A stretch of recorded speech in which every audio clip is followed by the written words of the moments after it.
Hi, and welcome back to King Po Myers Part 2 of the Jason and Freddy special, I guess.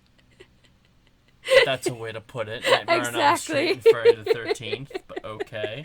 I told you, I have no idea what horror is. I know the characters here and there. Not the same for me. Anyways, so thank you very much for tuning in again after we had a little cute playful mishap with our little banks. So we're gonna continue where we were left off basically, and it was our favorite scenes, correct? Correct. So what was your favorite scene from Friday the 13th? For me, I have to say that whenever, or from the moment Mrs. Voorhees came on screen, she stole the movie for me. I love that actress. I love the character. I think she's in such a tragic character. And just from the moment she introduces herself to Alice and you think, she's the savior, it's a great classic twist. And yeah, Mrs. Voorhees. I mean, that's at the end of the day, that's what good acting does, of course. I just kind of root more for the character. So that kind of lies into our next thing and our next question, which is our favorite scene. What's your favorite scene? From A Nightmare on Elm Street. Yes. Sorry, yes. I think from A Nightmare on Elm Street, every time, same thing with Mrs. Voorhees. Robert Englund just steals the show. He plays Freddy absolutely perfectly, and just whenever he's on screen, I'm always just very captivated by what he's doing. But actually, I think the scene that really hits it home for me is when she's at the doctor's and she's taking the sleep apnea test, and it's one of those scenes where everyone thinks she's a liar, everyone is against her, and like, you're lying, you're hiding something. Even her own father is like, what's going on? And then she starts freaking out in the middle of the test. The doctors rush in, they kind of shake her awake, and she shows them the hat. I know, you're right. Oh, and that was just a perfect that is a scene. good scene. I really was impressed. I'm just impressed by that movie. I just think that's a really, really good movie. I mean, definitely not one of my favorites because I just still don't like horror. But I'm getting there, baby steps. But I really do enjoy that scene. So yeah. Also, on my behalf, my favorite scene as an empowered woman that I am. I love empowering people, and not only women, just people in general. And it's definitely the scene where Nancy was telling him, "I'm not afraid of you." And I love seeing the secret message behind things, and I'm like, oh my god, that's actually, she's facing her fears. She faced not only the bad guy of the film, of course, the villain, whatever you want to call it, but also that's her inner fear, inner everything. So the fact that she was just being really strong and powerful and fierce and all the stuff that I love in the world for humankind in general, not only women, of course, but then some. That scene for me was very powerful, and I remember this as well because I actually told you this. Not that I talk a lot during movies. I don't think neither of us talk a lot during movies, but it was certain scenes you're like, oh my god, this, yes, go get him, basically. Even though the ending kind of threw me off, but that's a whole different situation. But that scene for me, and you can't beat Freddy. I do agree. I was like, no, but then I read into things, so that's just me. But anyways, I do appreciate how creative they are. This is what I was saying in the first part of this episode. Basically, they're very creative and they know their stuff, and I really appreciate that.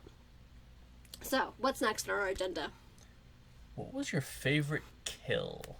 Now, honey, so people from King Po Myers, I swear, the first time he told me this and he was introducing me to the horror stuff, they were like, oh yeah, so there's a common question, it's what's your favorite kill? And I'm like, what? What do you mean? Why? Why not? Yeah, I mean, of course, I guess, of course.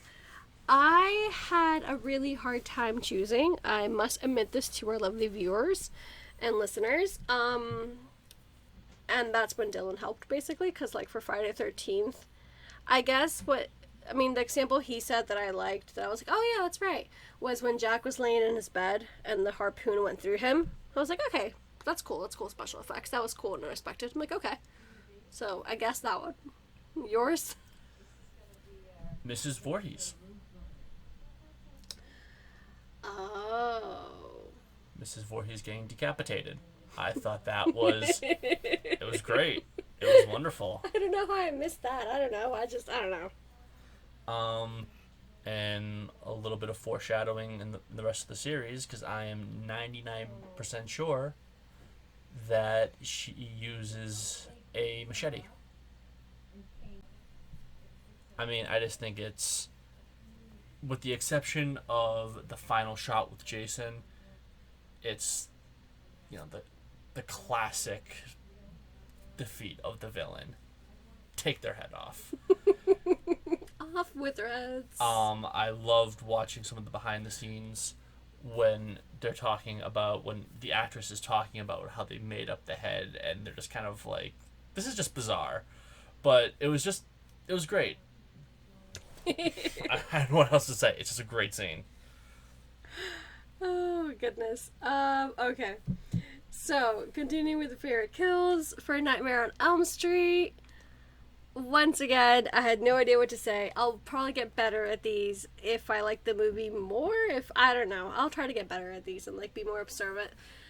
Usually up to now, to be honest, to be fair, I've hid my face anytime someone dies or something, so, like, it's not like I see every single kill, to be honest.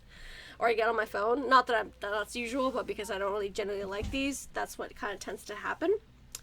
But anyways, for Nightmare on Elm Street, I love something that Dylan did comment that I said a lot, that I love. What's it called? Not the graphics, but the special effects. Thank you, my love.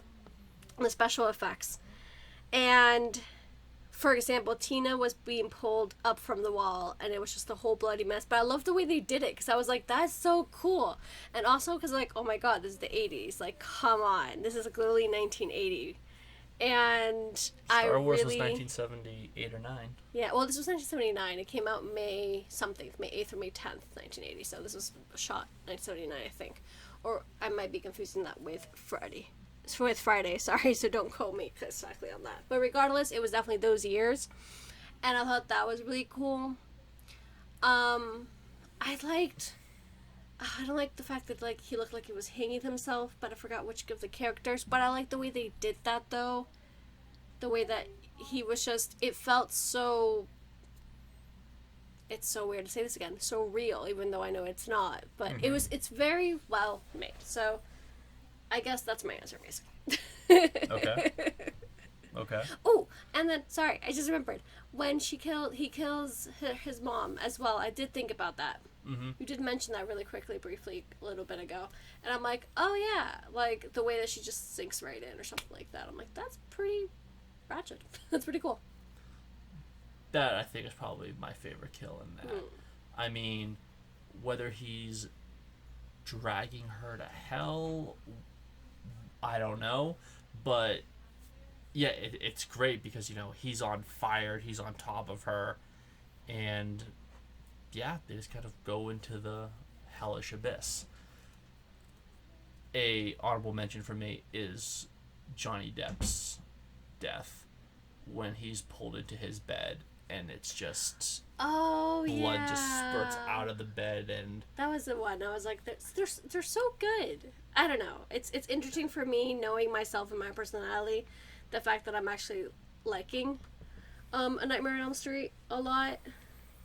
And the psychological battle between all that, and just, it was a very good movie. I mean, we love Friday the 13th too. Hey, I played the video game a lot. I played it quite a lot. I didn't get scared. I love the video game, but it's a whole different thing. Very much so. Now, in regards to both of these movies, did you have a favorite ending? Do you think one was able to... Because the ending for a lot of stories is a very difficult thing, and viewers are always torn. Now, for me personally, I think Friday the 13th ending was absolutely perfect because nobody saw it coming. It's everyone who's ever seen Friday the 13th remembers the first time they saw it. And it's, the happy music's playing, the police show up, it's this feel good moment, and then there's Jason. There's your supernatural element that's been lacking the entire time. With The Nightmare on Elm Street,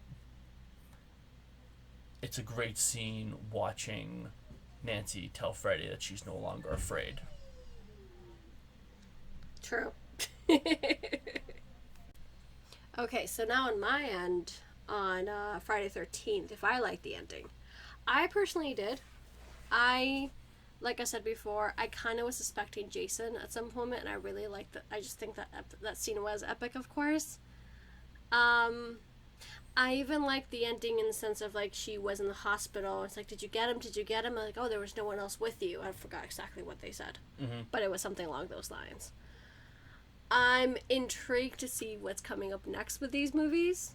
Because, once again, I have never seen them, never heard of them, basically, or never really interested in them, but here we are. So, I liked the way it ended. I liked that it was Mrs. Voorhees. I liked the twist. I liked it. Now, what about the ending for Nightmare on Elm Street? That's okay. Yes and no, because I was like, not that I need happy endings at all times. I don't. It's just, I was so, like I was saying with my favorite scene, I'm like, it's very empowered. Like, yes, I'm not afraid of you. And then she basically, quote unquote, kills him to say something at least.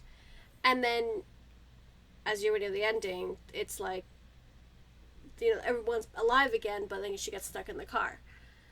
So, I guess if I look at the deeper message, I'll be like, okay, so she still has fears. Because, like, when I saw that ending, my mind was blown, and I started talking to, like, Dylan about this. And then essentially going back into, like, she's still fearful, she still has fears, maybe not him precisely, probably it is him, because at the end of the day, you saw, like, the car being the same colors and whatnot. So, it threw me off.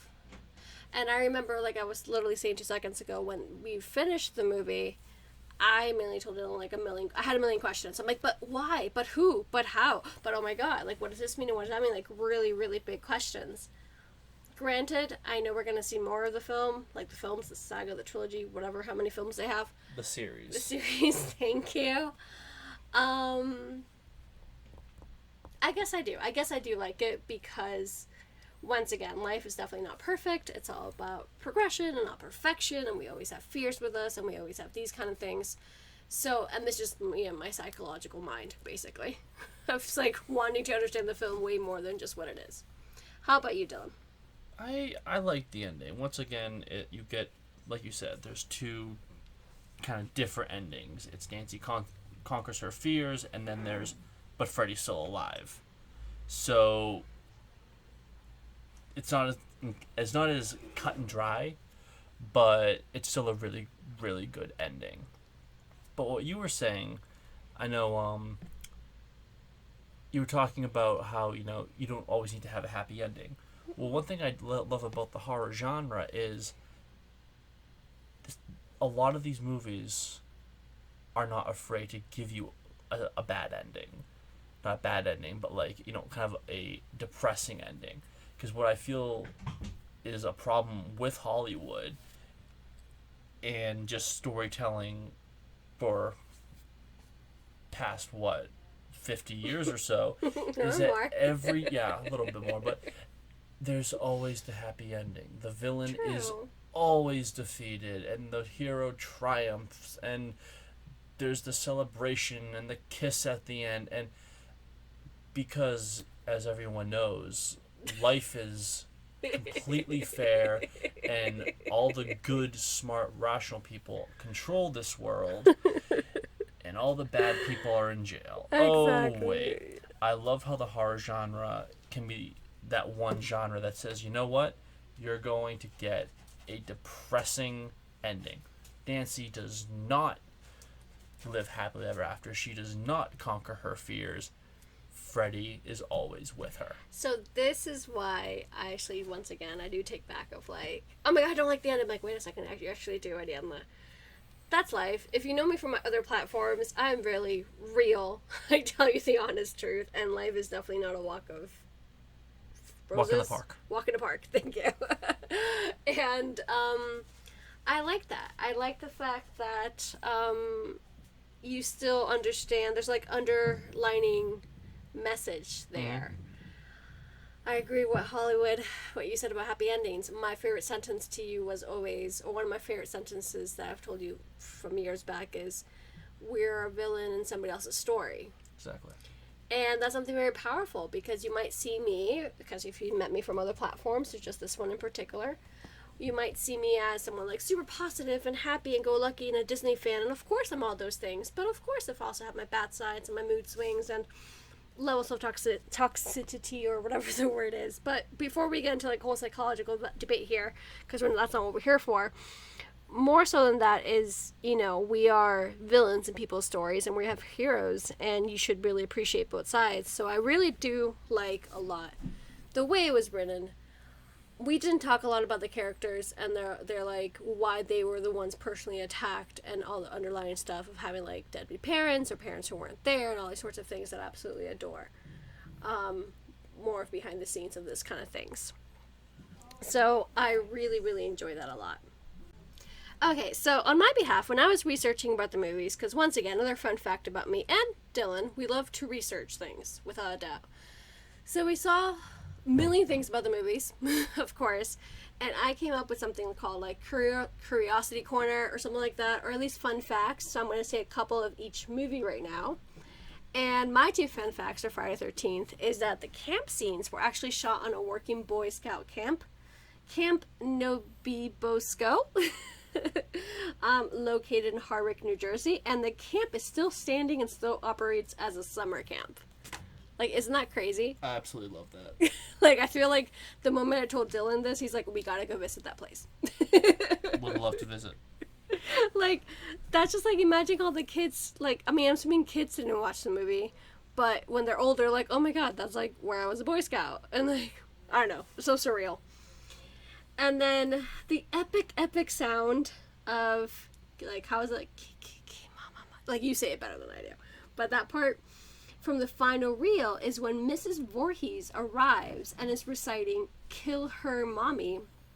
The key from kill and the ma from mummy, like, come together basically. And to achieve this unique sound that the director wanted for this film, he spoke the two words, he and ma, harshly, distinctly, and rhythmically, right, into a microphone, and ran them into an echo machine. I thought that was really cool. Like, that's just the thing that's a really cool fact. And then my other two fun facts for Nightmare on Elm Street. One, again, is the location. So the location of the boiler scene rooms and the police station interior were actually shot in Lincoln Heights Jail. However, this one has been closed since 1965. So I don't know if that's still standing, to be honest, but I thought that was pretty cool that there were actually a jail cell and a boiler room from not a set, but an actual place. Mm-hmm. And then the famous colored sweater that they choose for the villain, of course, was based on DC Comics character Plastic Man. So they chose to make Kruger's sweater red and green after reading an article in the 1982 Scientific American that said these two colors were the most clashing colors to the human retina. And I thought that was like a really cool fun fact, because I was like, oh, they're actually red and green for a reason. Also Christmas. And I'm like, wait, isn't like those two Christmas colors, when I read this, like the most clashing colors? I don't know. I know it has nothing to do with Christmas by any means, but I just thought those were nice, curious facts for us to know. Very nice. Thank you for those. All right, so before we wrap up, I have to ask, after watching A Nightmare on Elm Street and Friday the 13th Part 1, which sequel are you most interested in watching? Oh, goodness me. So after, out of these two?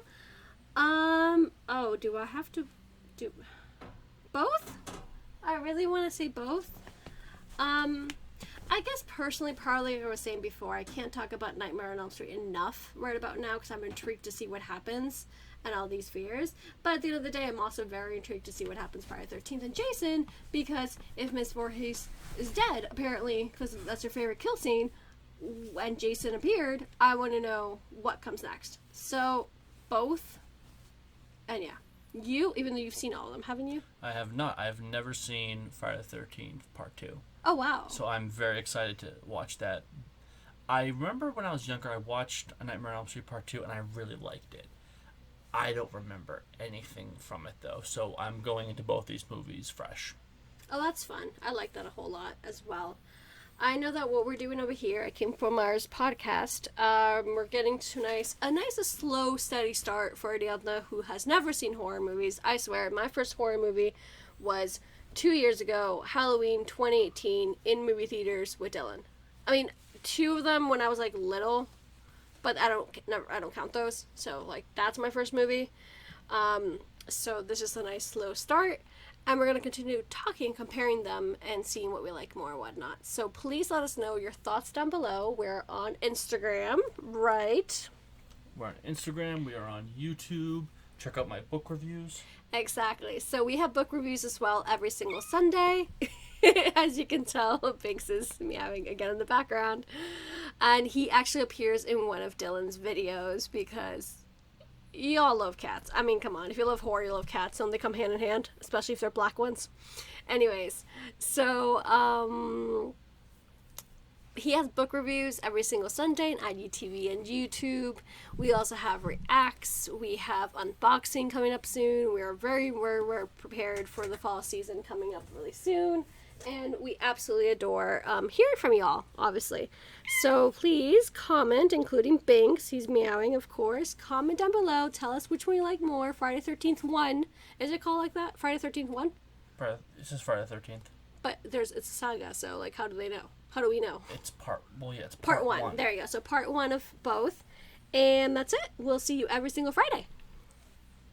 See you then, everyone. Bye.